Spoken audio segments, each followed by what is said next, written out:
Kenalin, Rizka, siswi kelas 10 yang manis dan baik hati. Sifatnya yang ceria, bikin dia gampang punya teman. Rizka juga nggak pernah malu sama keadaannya.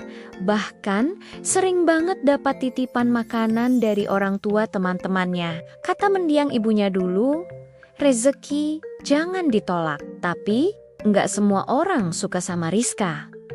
Popularitasnya di kalangan cowok bikin beberapa siswi lain iri. Padahal, Rizka nggak pernah tebar pesona dan selalu menolak halus setiap ada yang nembak. Bukan sombong, tapi dia sadar diri. Sayangnya, sikapnya ini malah dianggap jual mahal dan sok kecentilan sama mereka. Sekarang, Rizka tinggal bersama neneknya. Ibunya meninggal saat Rizka baru masuk SMA, dan ayahnya sudah lebih dulu berpulang saat dia berumur 5 tahun. Sepulang sekolah, Rizka membantu neneknya jualan nasi rames dan malamnya dia kerja paruh waktu di kafe dekat rumah. Semuanya dia lakuin dengan ikhlas demi tidak merepotkan neneknya. Makanya Rizka nggak punya waktu buat ikut ekstrakurikuler yang dia suka. Hari Minggu sore, Rizka baru sadar buku pelajarannya tertinggal di kelas.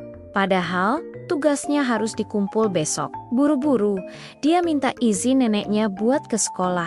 Setelah menghubungi satpam sekolah dan diizinkan, Rizka langsung pergi dengan sepedanya. Langit mulai gelap, suara orang mengaji dari rumah ibadah terdengar sayup-sayup. Di sekolah, Pak Satpam bilang nggak bisa nemenin karena jaga sendirian. Tapi dia bilang masih ada anak-anak ekskul di sekolah. Rizka lari ke kelasnya. Sekolah sepi, tapi ada beberapa motor dan satu mobil keren di parkiran. Sampai di kelas, Rizka langsung cek laci mejanya kosong. Bukunya nggak ada. Rizka menghela napas pasrah. Dia kirim pesan ke sahabatnya, bertanya apa bukunya ke bawah. Sekalian minta tolong fotoin tugasnya. Saat mau pulang, matanya menangkap cahaya dari kelas lain. Penasaran? Rizka mengintip. Di dalam sana, ada beberapa siswa lagi bercanda dan tertawa keras. Rizka mau pergi, tapi langkahnya terhenti saat mendengar namanya disebut. Ini bukunya Rizka kan? Rizka kembali ngintip dan matanya membelalak. Itu bukuku, dan yang pegang bukunya adalah Rio, si kapten tim basket yang terkenal playboy. Rizka nggak mau berurusan sama kelompok ini. Ngapain lo ambil yo?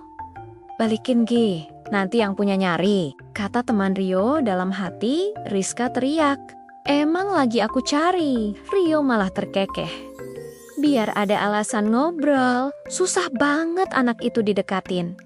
Ilang-ilangan mulu. Temannya lalu jelasin ke Rio kalau Rizka selalu buru-buru pulang karena bantu neneknya jualan dan kerja paruh waktu. Rizka terharu.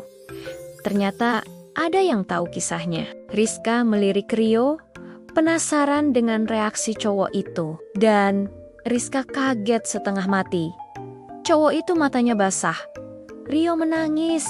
Teman-temannya langsung terbahak. Wajah Rio merah padam. Penampilannya yang cool ternyata cuma kedok. Dek, udah dapat bukunya? Suara Pak Satpam tiba-tiba muncul, membuat Rizka dan cowok-cowok di dalam kaget. Perlahan, Rizka keluar dari balik tembok kelas. Rio langsung membeku. Mukanya pucat pasi. Teman-temannya malah makin tertawa geli. Belum Pak, besok saya cari lagi aja. Kalau gitu saya permisi Pak. Rizka langsung kabur. Nggak berani lihat reaksi Rio. Di belakangnya, tawa teman-teman Rio pecah makin kencang. Gimana kelanjutan kisah Rizka dan Rio ya? Jangan lupa subscribe dan nyalain loncengnya biar nggak ketinggalan cerita selanjutnya. Terima kasih sudah menonton.